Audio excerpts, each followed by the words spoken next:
Arab Gulf states work to contain fallout from Israel's attack on Iran. Oman and Qatar lead push for de-escalation as Iran signals openness to renewing nuclear talks. In the wake of Israel's unprecedented airstrike campaign on Iranian military infrastructure last week, Arab Gulf states are scrambling to contain regional fallout and avoid a broader war. Leading the diplomatic efforts are Oman and Qatar, two countries with long-standing traditions of quiet mediation in Middle Eastern conflicts.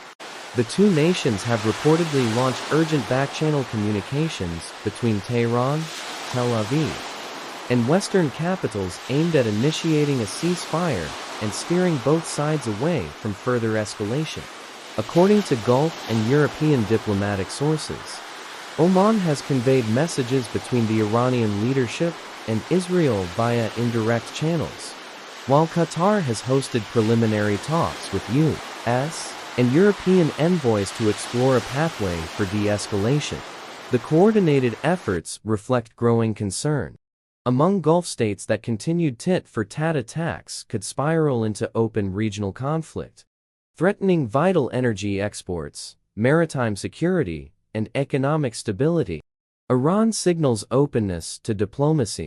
In a potentially significant development, Iranian officials have indicated to mediators that Tehran may be willing to return to the negotiating table over its nuclear program, a reversal of its previous position, but only if Israeli airstrikes cease.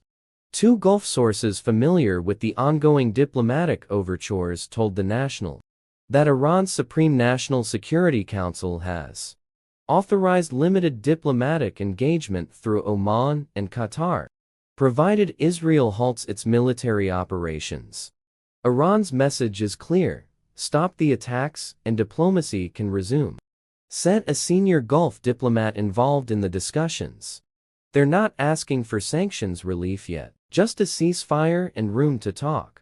U.S. officials have cautiously welcomed the reports, but have stressed that any progress depends on a verifiable halt to Iran's regional military activities, including drone and missile transfers to proxies in Lebanon, Syria, and Yemen.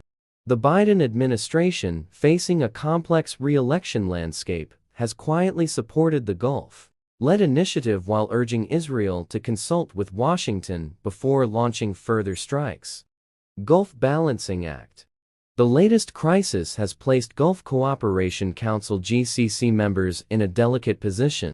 While most Gulf states remain wary of Iran's regional ambitions and support for armed proxies, they are equally concerned about the destabilizing potential of Israeli military actions. Many fear that continued confrontation could drag the broader region into a prolonged and uncontrollable conflict.